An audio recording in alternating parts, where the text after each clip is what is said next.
trajo sus Biblias, téngala ahí a la mano. Vamos a leer algunos pasajes, aunque nuestro pasaje central se encuentra en la primera carta de Pablo a los Corintios, capítulo 9. No sé si el poeta James Meagher lo hizo a propósito o solamente se quiso burlar de un segmento de la población cuando escribió este poema. Escúchelo. Hubo una vez un hombre muy cauteloso que nunca sonrió y nunca jugó, nunca se arriesgó y nunca lo intentó, nunca cantó y nunca rezó. Y cuando un día él falleció, su seguro de vida nadie lo pagó. Porque como realmente él nunca vivió, ellos objetaron que tampoco nunca murió. Así es que si usted es del tipo de personas que no hace nada porque es muy cauteloso y no da señales de vida, si compró un seguro de nada le va a servir, no se lo van a pagar. Mejor es aprender a vivir. Pero ¿sabe qué? Si hay una persona de la cual podemos pensar y que registra el Nuevo Testamento, que para nada fue cauteloso, ese es el apóstol Pablo. Su nombre original era Saulo de Tarso. A él se le podía acusar de todo menos de eso. Era una persona avivado, con chispa. Era un hombre que no era cauteloso, al contrario, era activo, era arriesgado. Mientras hubiera oxígeno en sus pulmones, Saulo no se cansaba hasta lograr hacer lo que se proponía. Él vivía su vida al máximo. Hacía lo que creía y estaba en eso involucrado un 100%. Como lo diría el misionero Jim Elliot, donde quiera que tú estés, está allí del todo. Vive hasta lo último de cada situación, sobre todo cuando creas que es la voluntad de Dios. Vive al máximo de cada situación. Y me gustan esas palabras. Donde quiera que estés, está al 100%. Así es que si usted está esta mañana aquí para estudiar la palabra de Dios, por favor le pido, esté al 100%. No se preocupe dónde iba a cenar al rato o a comer, no se preocupe lo que dejó ahí en la casa, en la estufa. Ahorita concéntrese al 100% lo que Dios tiene para usted. Amén. Realmente el Saulo de Tarso era una persona que bien podría poner en su propia vida este dicho de una manera espectacular. Él vivía al máximo. Él estaba entregado a la causa al 100%. Escuche un poquito acerca de un resumen de su vida para que sepa quién era este hombre llamado Saulo. Saulo nació en una familia adinerada, aprendió el oficio de hacedor de tiendas de campaña y lo hizo de su propio padre, que también cumplía con esta función. Se volvió un experto, por cierto, en la materia. Fue un ciudadano romano, al igual que también era un ciudadano judío. Él mismo se describe a sí mismo como judío de pura cepa. En nuestros términos sería judío de hueso colorado. Fue un fariseo muy disciplinado y educado en la alta escuela. Aprendió, es decir, fue discipulado por el mismo Gamaliel, uno de los maestros más reconocidos en ese tiempo. Poseía una mente tan poderosa que le convirtió a él en el principal de los judíos. Le hizo ganar una silla en el Sanedrín, que era más o menos como la Suprema Corte de Justicia de nuestros tiempos. Y había un salón donde sesionaban, y a ellos, a los que eran parte del Sanedrín, se les consideraba gemas refinadas. Así, de esta alcurnia era Saulo de Tarso. Además, era un fiscal implacable. Era un polemista muy capaz. Era un venerado rabino, un trabajador dedicado, un pensador orgulloso, un observador muy perspicaz. Era celoso de sus creencias religiosas y odiaba tanto a los cristianos que había puesto en su mente y en su corazón eliminarlos por completo de la faz de la tierra si era necesario. Él mismo lo expresaba, que era un perseguidor de aquellos seguidores del camino. Así se le llamaba a los cristianos en el tiempo de la iglesia del primer siglo, los seguidores del camino. Si en el tiempo de Saulo hubiera habido un diccionario enciclopédico y usted buscara la palabra pasión, seguramente abajito de la palabra encontraría una fotografía de Saulo de Tarso, porque era un hombre apasionado. Tenía una pasión que le consumía. Saulo trataba de figurar en todo lo que hacía una pasión por lo que él consideraba algo importante. Saulo de Tarso. Aún el nombre, a veces tan conocido para nosotros, nos suena no tan familiar. Déjame explicarles lo que significa su nombre. Saulo era un nombre hebreo. Se pronuncia Saúl. ¿Le suena ese nombre a otro personaje del Antiguo Testamento? El primer rey que hubo, ese es el nombre hebreo. Saúl, Saulo. Y significa llamado de Dios. Sin embargo, cuando él escribió las cartas que aparecen en el Nuevo Testamento, ponía su nombre en griego. Acuérdense que el Nuevo Testamento se escribió en griego. Y el nombre griego de Saulo era precisamente Pablos. En latín, como él era un ciudadano romano y adquirió la ciudadanía de Roma porque nació en Tarso, se escribía Paulus. Así es que es el mismo nombre. Dicen en mi tierra, la misma gata pero revolcada. Así como Carlos en Charlie, así como Josefina y Josefina, era Saulo o Pablo. Como quiera que le llamaran, era el mismo, Saulo de Tarso. La ciudad de Tarso, si acaso pueden ver en el mapa que voy a presentar, estaba ubicada en la antigua capital de la provincia romana de Cilicia, lo que ahora se conoce como Turquía. En ese tiempo, quienes nacían en Tarso automáticamente adquirían la ciudadanía romana. Así como todavía en el país de los Estados Unidos, cuando se nace en este país, todavía están cambiando las leyes, quién sabe. Pero esa criatura adquiere la ciudadanía estadounidense, ¿verdad? De la misma manera ocurrió allí en la ciudad de Tarso. La ciudad de Tarso poseía una gran importancia comercial, pues formaba parte de una ruta que unía a Siria con Anatolia. Además, era casi un puerto, estaba muy cerca de un puerto, allí en el mar Mediterráneo. Pero aparte de ser un centro comercial, un centro de negocios, también era un centro cultural.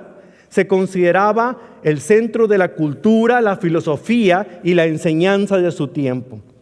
El comentarista William Barclay hace una descripción de lo que era Tarso de Sicilia. Escuche, ese era el lugar donde Saulo nació y fue criado. Era una ciudad tan cosmopolita que nadie podía caminar por las calles sin entrar en contacto con los extremos de la tierra. Era una ciudad con una historia tal que nadie podía vivir en ella sin sentir un grado de orgullo nacional. Era una ciudad con tal deseo por el conocimiento, un respeto por la erudición, todo un fermento de pensamiento intelectual, que ningún joven pensador podría escaparse del contagio de las ideas que llenaban el aire de esa ciudad. Si un hombre estaba destinado a ser un misionero para el mundo entero, no habría otro mejor lugar que, en todo el Oriente, por cierto, que crecer y formarse en Tarso de Cilicia. Ahí fue donde nació el apóstol Pablo. Su nombre, Saulo de Tarso. Él fue llamado a proclamar el evangelio de Jesucristo con un celo, con una pasión, con una convicción y una determinación que nada lo podía detener. Él predicaba a Cristo donde quiera que fuera, no importara si tu audiencia era judía o si eran gentiles o si eran débiles en la fe o eran fuertes en la fe. Él hablaba de Cristo por todos lados.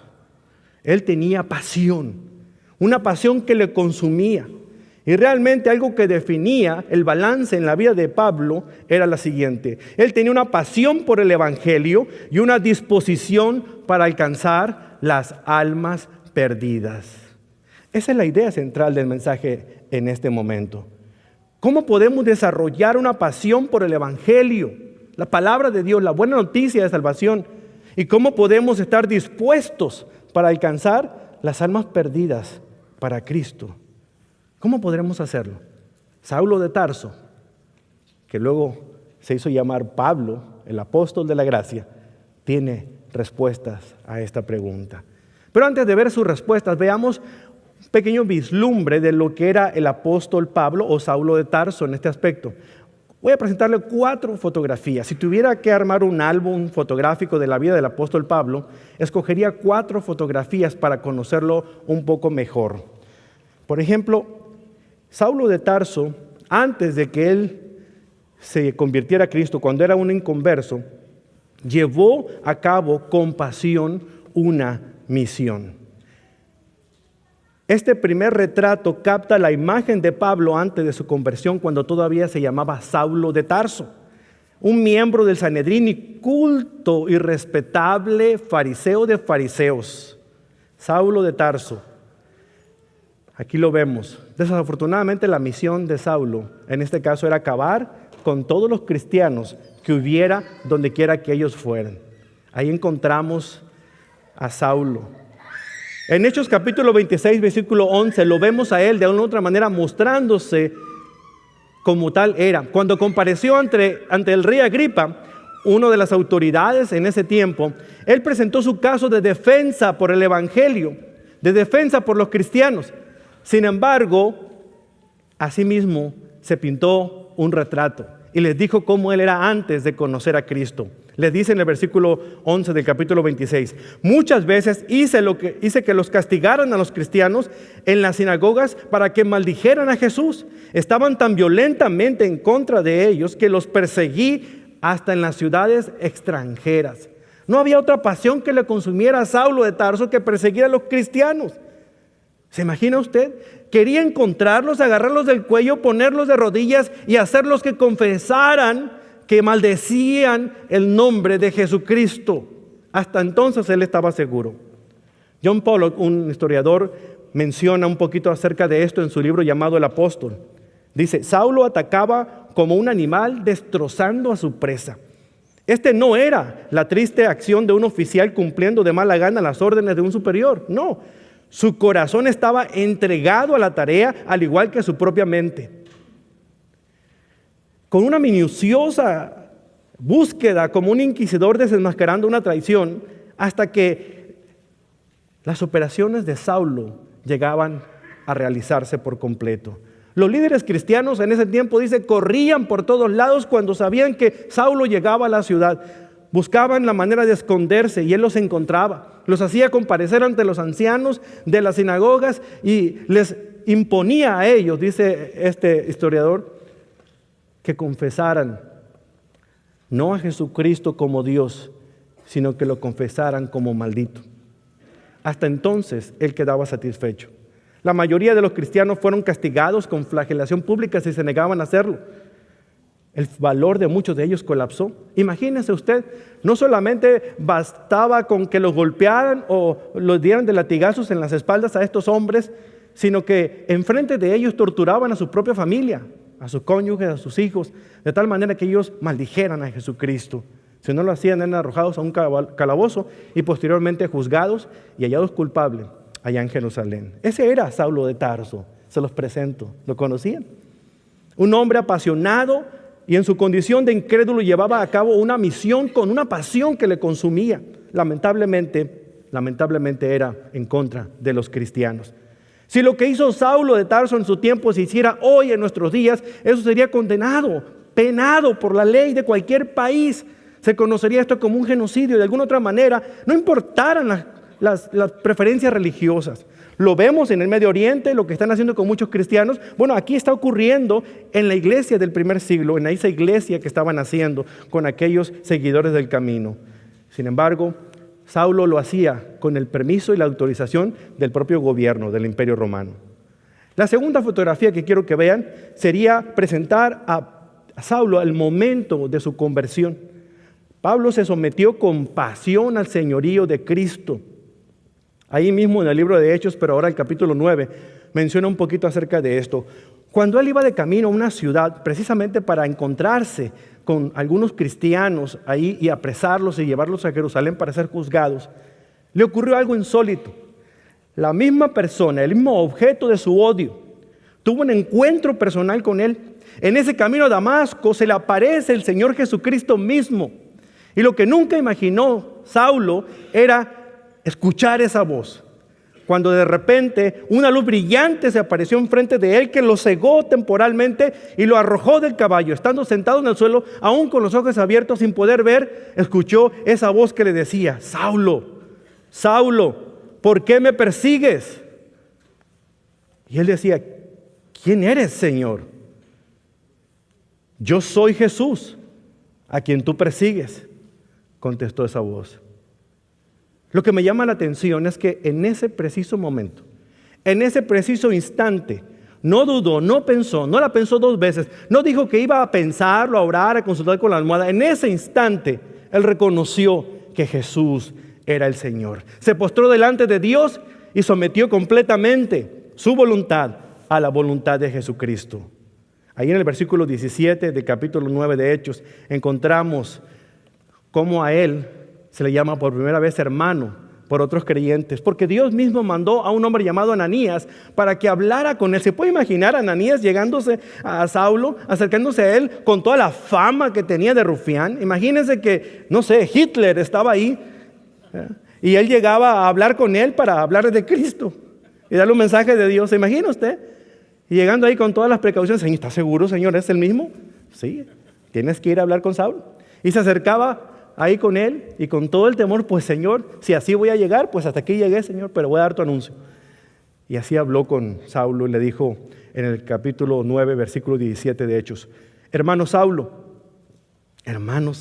imagínense usted, el Señor Jesús, quien se te apareció en el camino, me ha enviado para que recobres la vista y seas lleno del Espíritu Santo.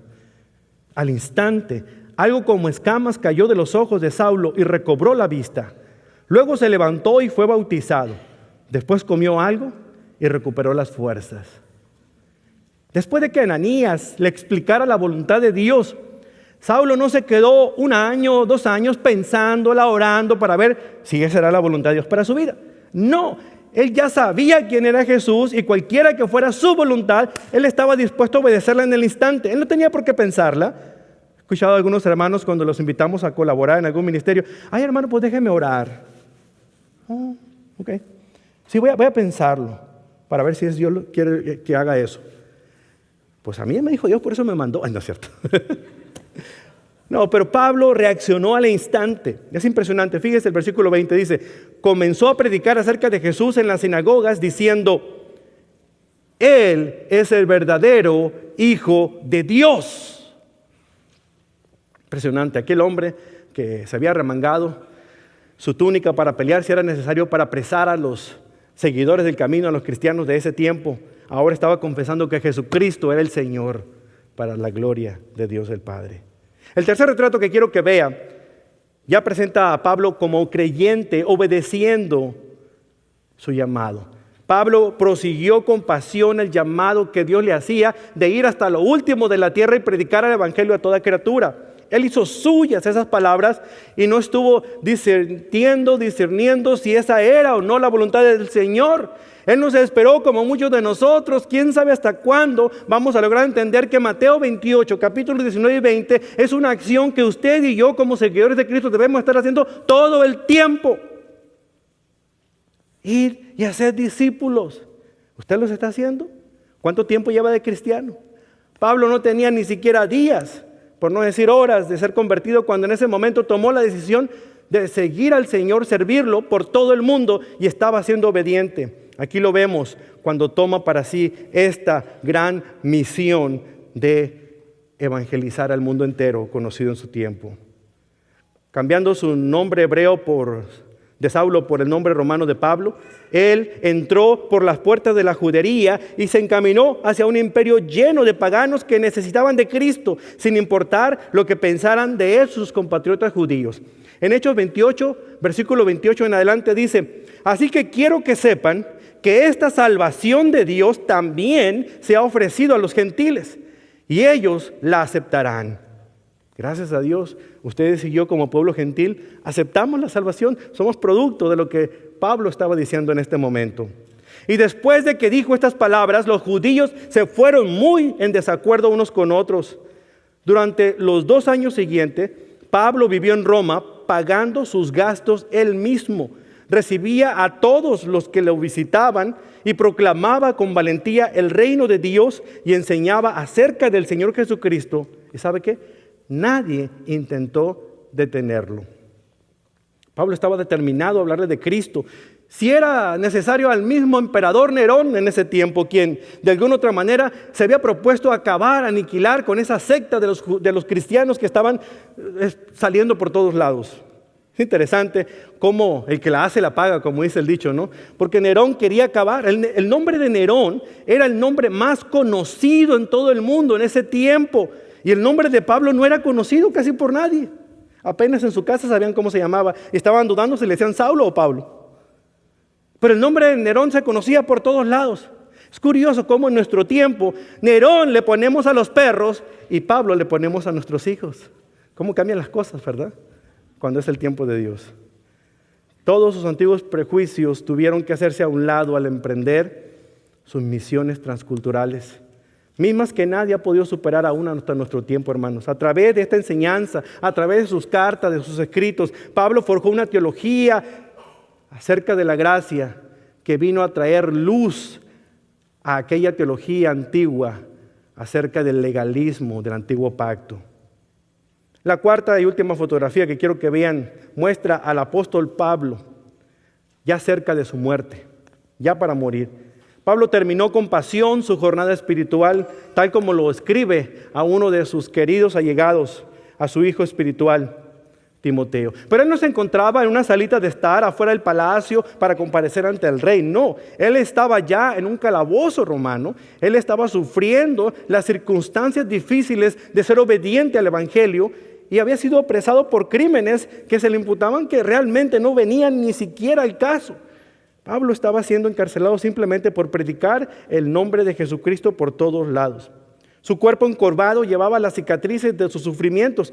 Pero ¿sabe qué? El fuego interior que ardía en su corazón con todo y que estaba lastimado por fuera en su cuerpo, ese fuego interior lo mantenía vivo, deseoso de seguir respirando para poder seguir predicando el evangelio. Lo hacía con los soldados que lo tenían ahí prisionero y lo hacía con quien fuera que llegara a visitarlo. Aquí vemos un caso muy particular cuando le insta, cuando le dice a Timoteo, su hijo en la fe, en la segunda carta que le escribe, su última carta, por cierto, antes de morir, le escribe estas palabras, le dice: Timoteo, predica la palabra de Dios, hazlo cuando sea tiempo y cuando no sea tiempo, mantente preparado. Luego le dice en el versículo 4, corrige, reprende, anima a tu gente con paciencia y buena enseñanza. Eso es lo que le dejó este hombre al borde de su muerte a este hijo. Él que tenía todas las de decir, ya hice mi parte, ahora que otros continúen, no se cansaba de animar, de exhortar, de animar, de redarguir a otros, de enseñar y de aprender él mismo. Porque quizá con el arresto de Pablo no tuvo tiempo, fue tan repentino que no tuvo tiempo de ir a su casa y recoger sus pertenencias. Por eso le encarga a su hijo Timoteo que le trajera su abrigo, pero más que eso quería sus libros, quería los pergaminos, o sea, los documentos. Y aquí quizás incluían partes del Antiguo Testamento, los registros de lo que él escuchó de Jesús, copias de sus propias cartas y quizá otros documentos sagrados como estos. Pablo quería mantener su mente aguda, quería seguir aprendiendo. No quería llegar como llegan algunos cuando llegan a los 70. Ay, yo ya estoy muy viejo, ya no puedo pensar, yo ya no sé leer. Pablo decía, nada. Mientras yo tenga hálito en mi ser, voy a seguir aprendiendo a conocer de este Dios que me ha rescatado. Y le dice aquí en el versículo 13 de 2 Timoteo 4, le dice, cuando vengas, Timoteo, no te olvides de traer el abrigo que dejé en casa de Carpo en Troas. Tráeme también mis libros y especialmente mis pergaminos. Estaba decidido a cruzar la línea de meta con la cabeza en alta y llena de conocimiento de la palabra de Dios. En el versículo 6, él dice, se acerca el tiempo de mi muerte. He peleado la buena batalla, he terminado la carrera y he permanecido fiel. Ahora me espera el premio, la corona de justicia que el Señor, el juez justo, me dará el día de su regreso. Y el premio no es solo para mí, sino para todos los que esperan con anhelo su venida. Y eso nos incluye a nosotros. ¿Está usted constantemente preparándose en la palabra de Dios? Aparte de venir un domingo en la mañana a escuchar el sermón dominical, ¿está usted constantemente meditando en esa palabra? ¿Está usted haciendo que su mente se agudice en el conocimiento de aquel Dios que le ha rescatado? Hermanos, jamás dejaremos de aprender, jamás dejaremos de conocer más y más de este Dios maravilloso. Los animo a que, así como Pablo, lleguemos a terminar bien nuestra carrera de la vida, todavía aprendiendo un poquito más acerca de este Dios que nos ha salvado. Qué notable hombre de pasión. De principio a fin, estaba a punto de morir y todavía seguía advirtiendo, seguía exhortando, seguía aprendiendo y seguía manteniéndose firme. ¿Acaso no es este un hombre digno de imitar y de recordar? ¿Se puede usted imaginar cómo comenzó su vida odiando a los cristianos, odiando a Cristo, y cómo la transformación que ocurrió cuando encontró su vida, su corazón a el Salvador, lo transformó por completo? Jesús puede hacer eso en la vida de usted si usted no es creyente. Jesús ha hecho eso en mi vida hace algunos años atrás. El nombre de Jesús tiene poder para transformarnos, no lo subestime. Uno podría pensar que una persona con esta intensa pasión que él tenía, con esta firme determinación de seguir adelante como la que tenía Pablo, pudiéramos imaginar que este hombre hubiera atropellado al que se le cruzara enfrente.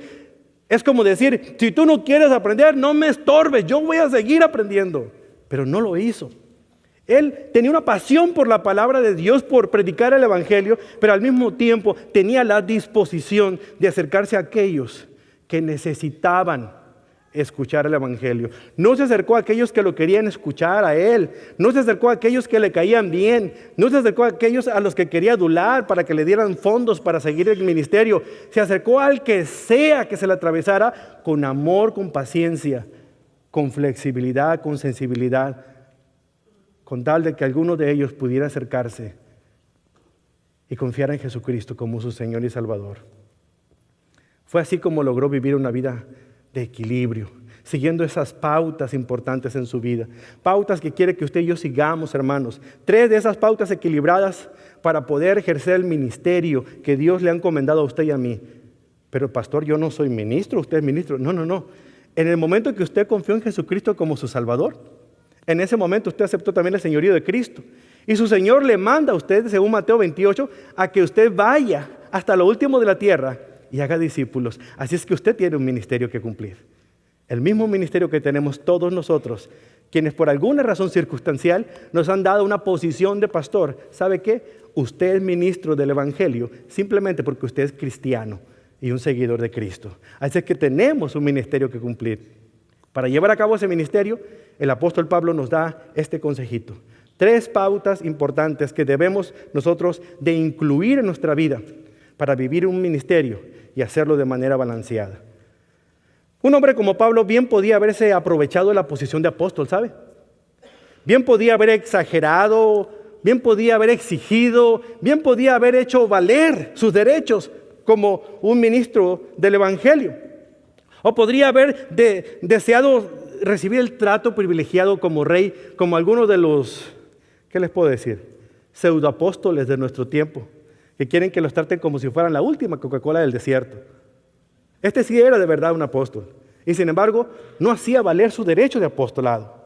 Él simple y sencillamente quería que con su ejemplo otros pudieran ver a quien debían de ver, que era Cristo, no a ellos. Ellos no estaban buscando una casa. Él no estaba buscando un auto último modelo. Él no estaba buscando un jet para poder ir por todo el mundo en las misiones. Él andaba a pie y a veces en caballo, pero iba hasta donde el Señor quería que fuera, hasta lo último de la tierra. Con ejemplo, estas 3 pautas equilibradas nos ayudan a nosotros a no perder de proporción cómo habemos de hacer el ministerio del Señor. Pablo, como vocero de Dios, Pablo tenía acceso a una gran cantidad de privilegios. Cuando usted empieza a leer aquí en 1 Corintios capítulo 9, usted comienza a leer todo ese capítulo y encuentra algunas partes muy interesantes de la vida del apóstol Pablo. Empieza a ver cómo él presenta sus credenciales mismas que no estaba él sacando a relucir como para que le hicieran caso o para hacer valer sus derechos. No, fíjense muy bien lo que él estaba haciendo de esta manera. De alguna u otra manera, Pablo estaba explicándoles a ellos que si se trataba de hacer valer sus derechos, él tenía derechos. Comienza, por ejemplo, hablando él de que él tenía el derecho a ser alimentado y hospedado por aquellos a quienes le ministraba la palabra. Versículo 4.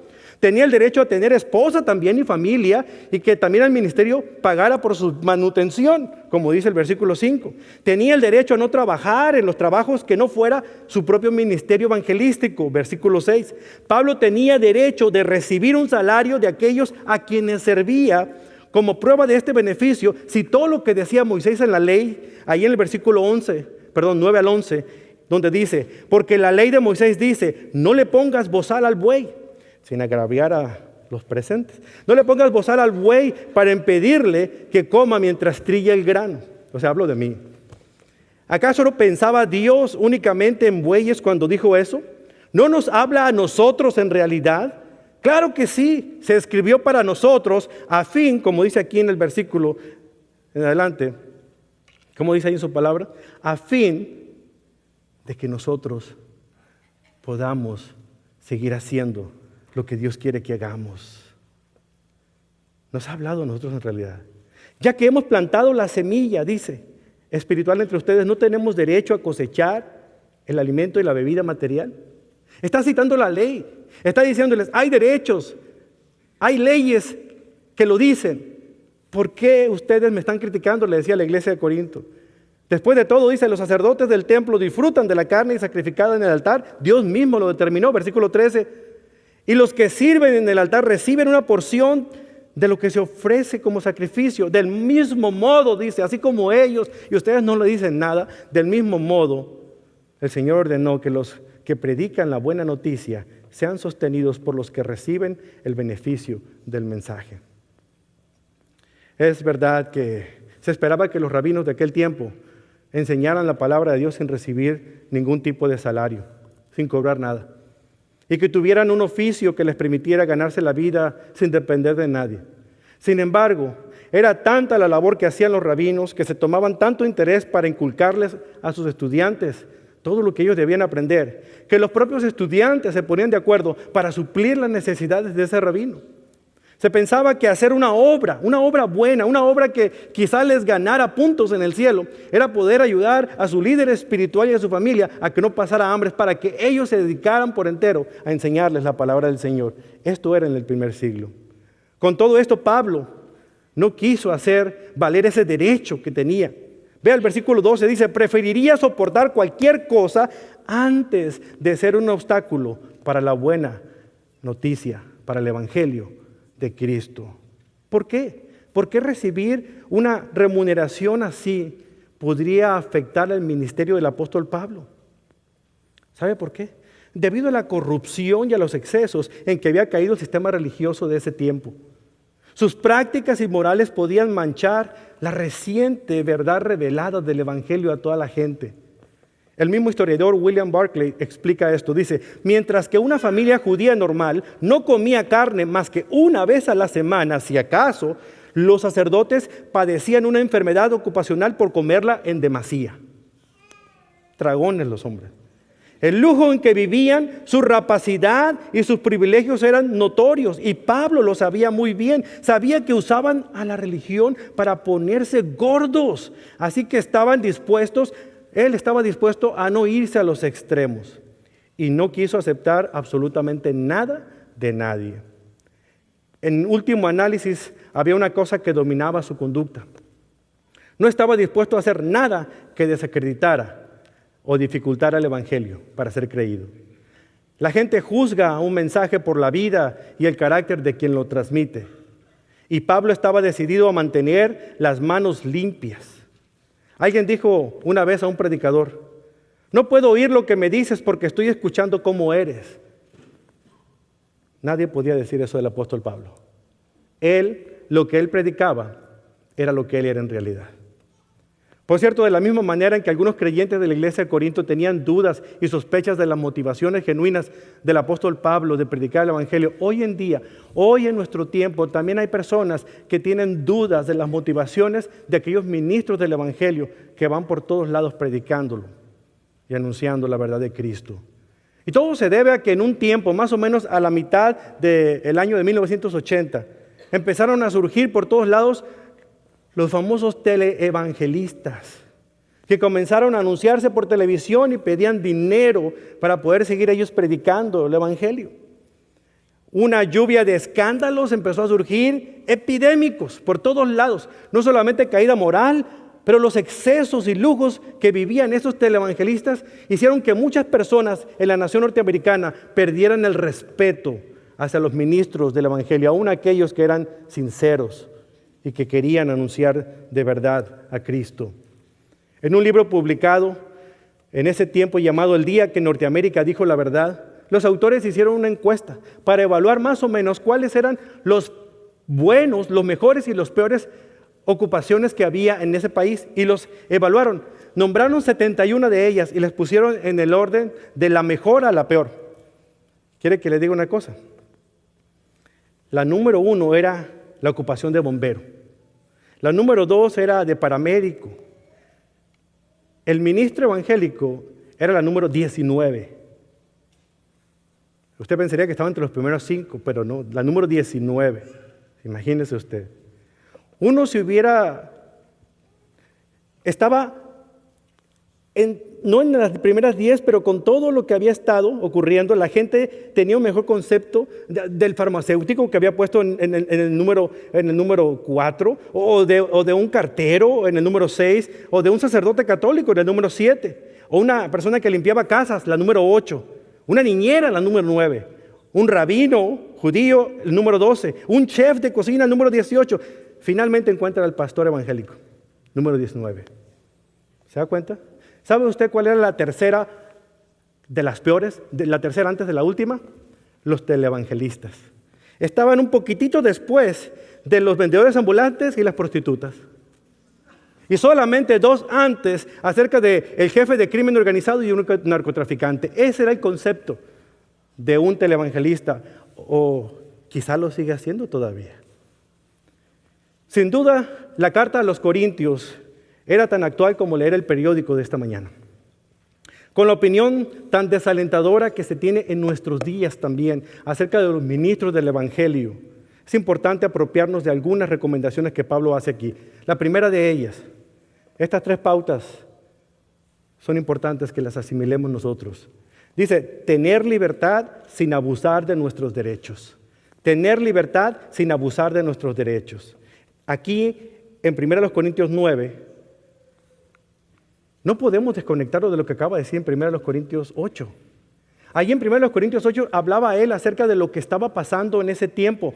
Había muchas personas que estaban teniendo problemas porque algunos cristianos, maduros según ellos, estaban ejerciendo su libertad en Cristo comiendo de una carne que otros veían mal que comiera. Estaban criticándolos porque ellos estaban yendo al mercado, compraban carne cuando sabían muy bien que esa carne había sido ofrecida a un ídolo pagano, y ellos estaban comiendo, haciendo sus fajitas, haciendo sus carnes asadas en la casa. Y ellos decían, yo soy cristiano, a mí eso no me da. Y había cristianos débiles en la fe que estaban siendo de alguna otra manera heridos, lastimados, porque decían, pero ¿cómo es posible? Y se dice cristiano, mira lo que está haciendo. Entonces Pablo les está diciendo de alguna otra manera que él, que tenía tantos derechos para ser tratado de alguna otra manera especial, él estaba haciendo a un lado sus derechos con tal de no lastimar a otros que eran débiles en la fe. Fíjense lo que dice en el versículo 18. ¿Cuál entonces es mi paga? Es la oportunidad de predicar la buena noticia sin cobrarle nada a nadie. Por esa razón nunca reclamo mis derechos cuando predico la buena noticia, a pesar de que soy un hombre libre y sin amo. Me he hecho esclavo a todos para llevar a muchos a Cristo. Pablo dice, a pesar de que soy libre y puedo ser libre para hacer lo que me den gana, no, me restrinjo. ¿Por qué? Porque nunca voy a abusar de mis derechos. El deseo de Pablo era poder presentar un mensaje que fuera tan interesante y tan atrayente que todas las personas en conversas pudieran querer acercarse a Cristo. En el versículo 20 dice, cuando estaba con los judíos vivía como un judío para llevar a los judíos a Cristo. Cuando estaba con los que siguen la ley judía, yo también vivía bajo la ley, a pesar de que no estoy sujeto a la ley.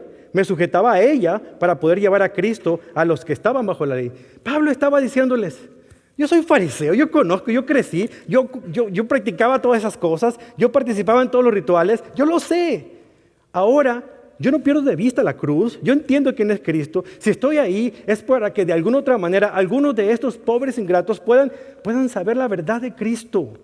Pero ya no practico las leyes, no estoy sujeto bajo ellas. Si estoy observándola, si estoy siendo cuidadoso, si me levanto cuando se levanta, si se sienta cuando se sienta, lo hago únicamente para que ellos sepan que yo tengo disposición de hablarles de en quien yo he creído. ¿Cuántas personas se acercan a mí para decirme, pastor, es bueno que yo vaya a donde una familiar mía que va a bautizar a su hijo? Es una iglesia. que no tiene el Evangelio. Yo sé que me van a poner al rato en Facebook y me van a criticar. Vaya, no le estoy pidiendo que tome la Eucaristía, no estoy pidiendo que vaya, participe, acompañe a la persona. De alguna otra manera muestre que aunque usted tiene el respeto por lo que esa persona cree, usted tiene un plan maravilloso que mostrarle. Y usted abre una puerta de oportunidad para que siquiera un día esa persona pueda acercarse a usted y decirle, a ver, platícame realmente qué es lo que crees. O a lo mejor usted es el tipo de personas, ¡ay, ni lo mande Dios! ¿Y cuándo? No. Usted cierra el portón de las narices de la gente y ni siquiera les da oportunidad de que puedan acercarse a usted para que usted les diga de en quien usted ha creído que de verdad puede liberarlos de todas sus ataduras. La segunda pauta que enseña él es ser flexibles sin comprometer nuestras convicciones bíblicas. Ser flexibles sin comprometer nuestras convicciones bíblicas. Dice en el versículo 21, cuando estoy con los gentiles, quienes no siguen la ley judía, yo también vivo independiente de esa ley para poder llevarlos a Cristo, pero no ignoro la ley de Dios, sino que obedezco la ley de Cristo. ¿Se da cuenta? Si una familia gentil le servía una comida que no era kosher, así le llaman a la comida que únicamente pueden comer los judíos, él se la comía. Se tomaba ahí sus pastillitas para que no le hiciera daño a lo mejor, pero se la comía, disfrutaba. Porque no quería que de alguna otra manera su actitud ofendiera a la persona que le estaba recibiendo ahí en ese lugar. Con todo, nunca permitió que el estilo de vida libertino de aquella gente le cambiara su forma de pensar o su forma de actuar. Participaba con esa persona, pero simple y sencillamente no hacía lo que hacía esa persona. Este es un buen momento para hablar de esto, hermanos, porque yo no sé cómo van sus relaciones interpersonales, pero ¿cuándo fue la última vez que usted ha tenido una relación cercana, cordial, con una persona que no sea cristiana? Yo sé que hay predicadores, yo sé que hay personas que creen que una vez que nosotros venimos a Cristo ya no debemos tener amistad con el mundo y queremos cortar relación con todos los mundanos. ¿Pero qué nos ha llamado Dios a hacer sal en un mundo que está insípido? ¿Qué nos ha llamado a hacer luz a un mundo que está en tinieblas? No estoy hablando de que hagamos lo que hacen y nos pasemos allá en el centro nocturno o tomemos toda la bebida que nos den para hasta emborracharnos. No. ¿Cómo podemos nosotros ejercer la libertad que tenemos en Cristo siendo flexibles sin comprometer nuestra fe? Ahí está el secreto de todo esto. Pablo lo estaba haciendo. Estaba conviviendo con personas. Hablaba con deportistas, les hablaba de deportes. Hablaba con médicos y filósofos, les hablaba de medicina, les hablaba de filosofía. De alguna otra manera conocía el entorno, no perdía el tono con la realidad. Dice el doctor Hendrickson, lo decía cuando estábamos en el seminario, una gran verdad, dice, le doy al creyente promedio de 3 o menos años para que rompa todo contacto con los incrédulos. Es verdad. Piense usted mismo, piense en sus amistades. ¿Son la mayoría cristianos o no lo son? Qué hermoso es poder convivir con ellos, sin necesidad de andar tomando de lo que ellos toman, sin necesidad de andar yendo en los extremos a los que ellos llegan, pero poder cordialmente mostrarles que hay vida en Jesús y que los cristianos también nos divertimos sanamente. Pero nunca podemos hacerlo porque no tenemos la capacidad de poder permanecer firmes en lo que creemos. ¿Sabe por qué? Porque ni siquiera muchos saben lo que creen. Solamente escuchan lo que escuchan y lo repiten como loros. No, conozca su palabra, conozca la Biblia, conozca pasajes como estos para que nadie le haga simbrar y nadie le diga, los cristianos no debieran hacer eso. ¿Cómo no? Si aquí está. Número 3, mantenerse firme sin mostrarse distante. Esta es la más difícil de todas. Mantenerse firme sin mostrarse distante o intransigente. Si sea legalista, pues. Dice aquí el versículo 22, cuando estoy con los que son débiles, me hago débiles con ellos porque deseo llevar a los débiles a Cristo. ¿Sabe usted quiénes son los débiles? Son creyentes inmaduros que con cualquier cosa que usted haga o diga se van a sentir heridos y lastimados. Y tenemos muchos aquí en esta iglesia, tristemente. Cualquier cosa que diga el pastor, ¡ay, el pastor! ¡Ay, ni siquiera que lo diga otro hermano allá! Le andamos poniendo cruces por todos lados y agua bendita por donde quiera que pase. Los débiles son creyentes inmaduros que necesitan crecer. ¿Sabes qué quisiera decir a los creyentes a veces? Crezcan. Bueno, no es cierto. Hay que ser pacientes. Hay que enseñarles. Pablo, como apóstol que era, podía haberlos intimidado, podía haberlos barrido, haber hecho con ellos a todos si ustedes quieran. haber mostrado su santurronería y decirles, ustedes no debieran hacer esas cosas porque los cristianos debemos estar aquí. No, él no andaba con santurronerías como algunos podemos estar de alguna otra manera.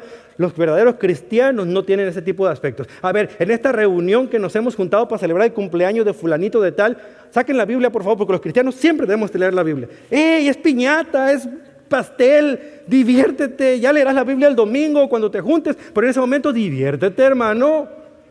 ¿Por qué toda reunión? Claro, ¿sabes qué? El problema es que tú divides lo secular entre lo cristiano. ¿Sabes tú que todo es cristiano? Aún las fiestas deben ser cristianas, aunque haya gente que no conozca a Cristo, porque debes mostrar con el ejemplo que tú sí lo conoces. Y no andes con santurronerías.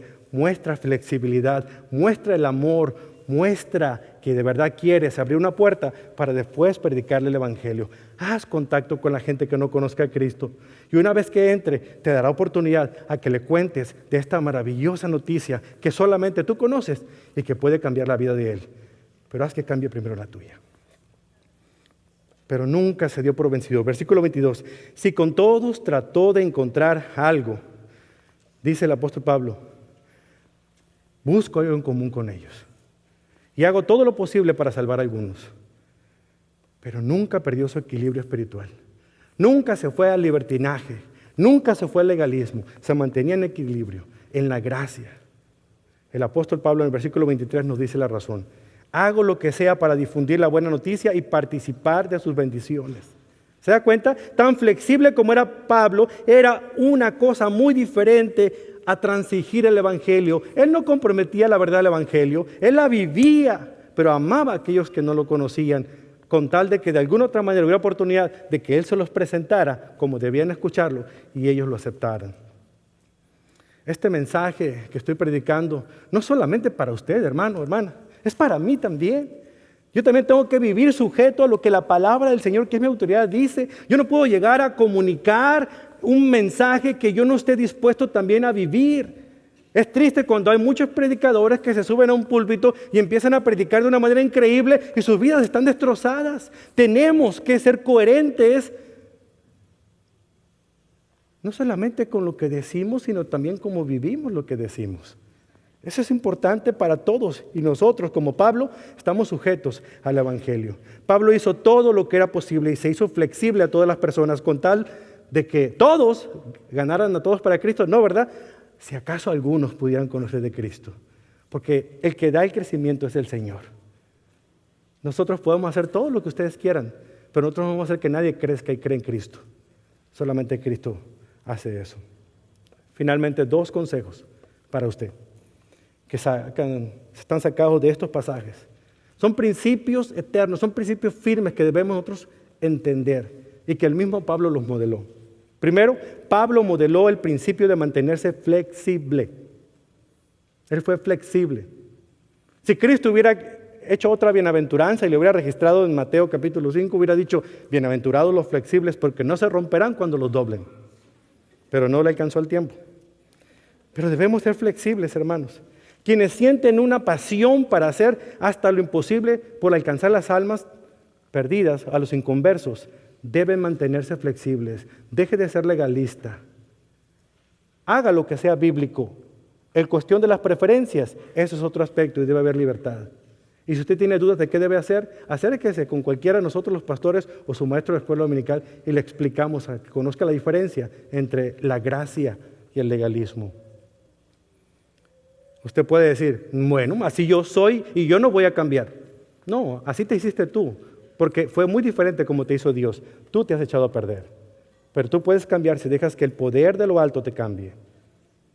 Conste que no estoy diciendo aquí que se amolde al mundo, sino sea flexible ante las circunstancias que ven en el mundo. Haga lo posible por permanecer al tono con la realidad que se vive. Es la única manera en que usted pueda rescatar a sus propios hijos adolescentes del mundo en el que están viviendo. Es la única manera que pueden entender qué está pasando allá afuera. Porque no toda la gente tiene el estilo de vida que ustedes y yo tenemos. El segundo consejo, Pablo modeló el principio de mantenerse disponible. Quienes sienten una pasión para hacer hasta lo imposible por alcanzar a los inconversos, con justa razón, deben mantenerse disponibles. Una cosa es querer ser flexible y otra cosa es estar disponible para poder ir hasta donde el Señor quiere que vayamos, Porque aquí puedo tener a mucha gente flexible, miren cómo se mueven, hasta unos se me están durmiendo. Pero ninguno de ustedes está disponible a ir a donde el Señor les llame. Y ahora, ¿quién les dijo que usted tiene que ir a Guatemala o a España o a África para poder hacer lo que Dios le llama? ¿Hay algo sobrenatural en un viaje de misiones? No, porque si usted tiene una pasión por Cristo, por su evangelio, usted no tiene que cruzar el océano para poder recibir esa pasión. Usted necesita cruzar la calle donde vive, la calle del lugar donde trabaja o la escuela donde estudia, y usted puede alcanzar a alguien que no tenga a Cristo. Es más, salga de la habitación y seguramente en la sala habrá una persona que no tiene a Cristo, que es parte de su familia. Si de verdad hay una pasión por alcanzar a los perdidos, no tenemos que esperar el próximo viaje misionero. Es bueno, es maravilloso.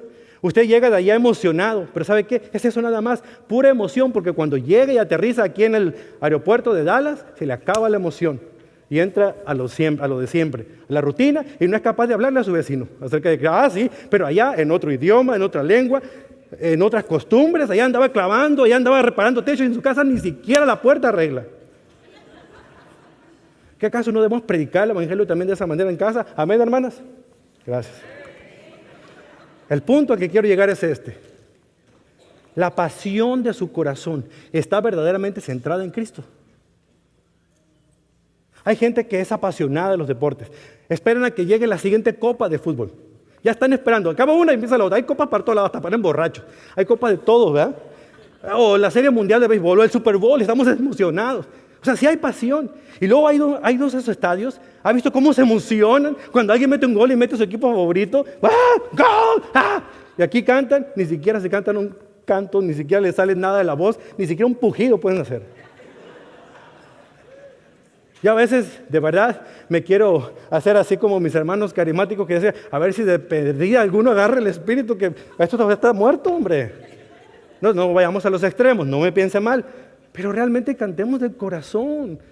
De verdad que nuestra pasión esté centrada en Cristo. No diga solamente estando aquí como tieso que Cristo es el centro de su vida. Muéstrelo con su vida más que con sus palabras.